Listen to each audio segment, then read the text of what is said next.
Shadab Law Classes in association with Dynamic Augments. Hello everyone, आज जो हम topic समझने जा रहे हैं BNSS का, वो समझने जा रहे हैं submission of death sentence for confirmation. ये बेसिकली 407 से लेके 412, 407 से लेके 412 तक BNSS के अंडर है और बेसिकली ये चैप्टर नंबर 30 है। बेसिकली ये चैप्टर नंबर 30 है BNSS का। तो पहले मैं आप लोगों को रफली समझाता हूं कि है क्या। जब कभी भी कोर्ट ऑफ सेशन किसी भी केस के अंदर डेथ पेनल्टी देता है, क्या देता है? डेथ पेनल्टी देता है। जब कभी भी कोर्ट ऑफ सेशन कोई भी केस आया, उसके अंदर वो सेंटेंस जो देना चाह रहा है, वो डेथ पेनल्टी देना चाह रहा है, तो वो क्या कर सकता है? डेथ पेनल्टी दे सकता है। जैसे कि हमें पता है कोर्ट ऑफ सेशन की पावर है कि वो किसी भी तरीके का इंप्रिजनमेंट, इवन डेथ पेनल्टी भी दे सकता है, कुछ भी फाइन दे सकता है। मगर उसे कंफर्मेशन के लिए उसे ये डेथ पेनल्टी अगर दी है, उसे कंफर्मेशन के लिए सबसे पहले हाई कोर्ट के पास भेजना पड़ेगा मैटर को। हाई कोर्ट के पास ये जाके कंफर्म होगी डेथ पेनल्टी। उसके बाद हाई कोर्ट जब ऑर्डर दे देगा कि मैंने कंफर्म कर दिया, तो वापस से कोर्ट ऑफ सेशन उसे कंफर्म कर देगा। तो तब तक के लिए एग्जीक्यूशन नहीं होगा। आप समझ रहे हैं इस चीज को? जब तक के लिए एग्जीक्यूशन नहीं होगा डेथ पेनल्टी का, उस बंदे को जेल में डाल दिया जाएगा फिलहाल के लिए, जब तक हाई कोर्ट से कंफर्म होके नहीं आता है। इसे कहते हैं कि कंफर्मेशन। इसी वजह से हाई कोर्ट को कंफर्मेशन कोर्ट भी कहा जाता है। इसी वजह से, क्योंकि वो डेथ पेनल्टी को कंफर्म करता है जो कि कोर्ट ऑफ सेशन ने दी है, सेशन कोर्ट ने जो डेथ पेनल्टी दी है, इस वजह से हाई कोर्ट को कंफर्मेशन कोर्ट भी कहा जाता है। तो 407 की हेडिंग देखिएगा आप लोग अपनी बैरक में, sentence of death sentence submitted by court of session for confirmation. ठीक है, तो अब इसमें यही बात है, जब कभी भी कोई भी court of session death penalty pass करता है, तो डेथ पेनल्टी के लिए वो कंफर्मेशन के लिए कौन से सेक्शन में भेजता है? 407 में भेजता है। 407 में भेजता है। अब मेरी बात आप आगे ध्यान से सुनिए। जब मैटर हाई कोर्ट के पास चला गया, तो हाई कोर्ट उसके अंदर क्या कर सकता है? हाई कोर्ट के पास जब मैटर गया डेथ पेनल्टी की कंफर्मेशन के लिए, तो हाई कोर्ट कोई भी एडिशनल एविडेंसेस देख सकता है, या फिर कोई भी एडिशनल इंक्वायरी कर सकता है। कोई भी एडिशनल एविडेंसेस, अब हाई कोर्ट को लग रहा है कि मुझे किसी भी तरीके के कोई एडिशनल एविडेंसेस चाहिए हैं या एडिशनल इंक्वायरी करवानी है इसके अंदर, तो हाई कोर्ट वो करवा सकता है। और वो कहां से करवा सकता है? 408 से। 408, तो 407 के अंदर तो कोर्ट ऑफ सेशन ने भेजा और इतने बंदे को कहां रखा गया? जेल में रखा गया। इतने कंफर्मेशन आ रही है हाई कोर्ट से। ठीक है, और जी 408 के अंदर क्या हुआ? बेसिकली हाई कोर्ट क्या कर सकता है? किसी भी तरीके का कोई एडिशनल एविडेंसेस है, एडिशनल इंक्वायरी है, ये कर सकता है। ठीक है, उसको अगर लगता है, ये हाई कोर्ट का डिस्क्रिशन होता है।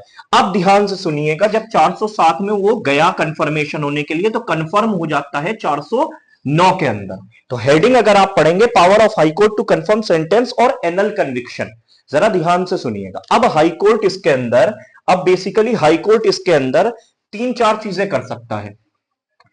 409 में हाई कोर्ट, अब मान के चलिए, या तो पहले नंबर की चीज क्या है? या तो डेथ सेंटेंस को, जो भी डेथ सेंटेंस दिया गया है, डेथ पेनल्टी दी गई है, उसे कंफर्म कर दे, कंफर्मेशन दे दे उस चीज की। ठीक है, या तो कंफर्मेशन दे दे। ठीक है, जब आप 409 को पढ़ते हैं तो पहला लिखा है मे कंफर्म द सेंटेंस।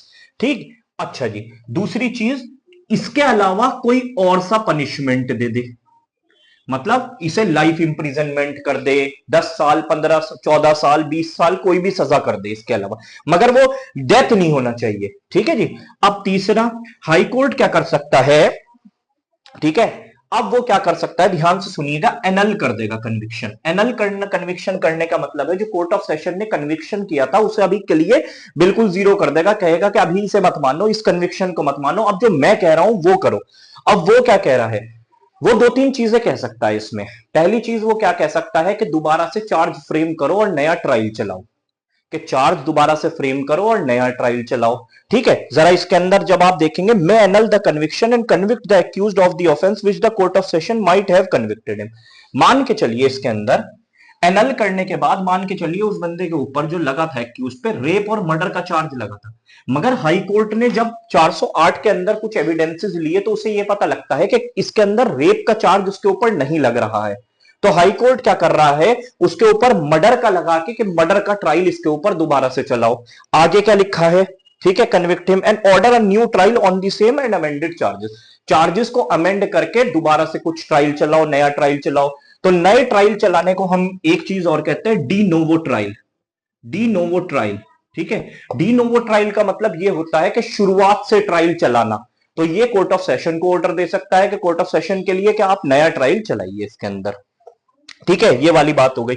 अब जो मोस्ट इंपॉर्टेंट है कि इसके अंदर वो क्या ऑर्डर दे सकता है, एक्यूटल के ऑर्डर दे सकता है कि जो सोचिए, जो कोर्ट ऑफ सेशन ने डेथ पेनल्टी दी थी या डेथ सेंटेंस दी थी, उसे बिल्कुल जीरो करके छोड़ दिया एक्यूज्ड को, ये भी वो कर सकता है। बात समझ में आ गई आप लोगों को, ठीक है। इसके बाद जो वाले सेक्शंस हैं उसके अंदर भी यही बात है कि मान के चलिए बेसिकली अगर एक जज ने हाई कोर्ट के पास गया कंफर्मेशन के लिए, एक जज ने कंफर्म कर दिया, कोई बात नहीं, मगर यहां दो या दो से ज्यादा जजेस हैं, अगर दो जजेस हैं मान के चलिए, दोनों ने, एक तो कह रहा है एक कंफर्मेशन के फेवर में है, एक कंफर्मेशन के फेवर में नहीं है, तो 1:1 हो गया, मगर हमें तो मेजॉरिटी डिसीजन चाहिए, तो उस केस के अंदर एक और जज को ऐड करके 2:1 का जजमेंट आ जाएगा, ठीक है। तो इसके अंदर यही बात थी। लास्टली इसके अंदर 412 जो 412 सेक्शन है वो ये कह रहा है जब हाई कोर्ट कंफर्मेशन दे देगा या कुछ भी इसे उसके अंदर करेगा तो वो अपनी स्टैंप सील लगा के कोर्ट ऑफ सेशन को वो चीज बताएगा। साफ लिखा है, फिजिकल और through electronic means a copy of order, ठीक है, without any delay the order of confirmation or order has been made high court send either physically electronic means under the seal of the high court with attested with official signature करके वो court of session को बताएगा कि मैं confirmation जो तुमने मेरे पास भेजा था, मैं इस तरीके के, या तो मैं कंफर्मेशन के ही ऑर्डर दे रहा हूं कि हाँ भाई कंफर्म हो गया डेथ सेंटेंस, या जैसे मैंने आपको बताया कि इस इनमें से कुछ और अगर किसी भी तरीके का उसने कंफर्मेशन के दौरान अगर जैसे एक्यूटल करा या किसी भी तरीके का कुछ करा तो वो। आई थिंक आपको chapter number 30 of BNSS submission of death sentence for confirmation बहुत अच्छे से समझ में आया होगा, ठीक है। तब तक के लिए ऑल द बेस्ट।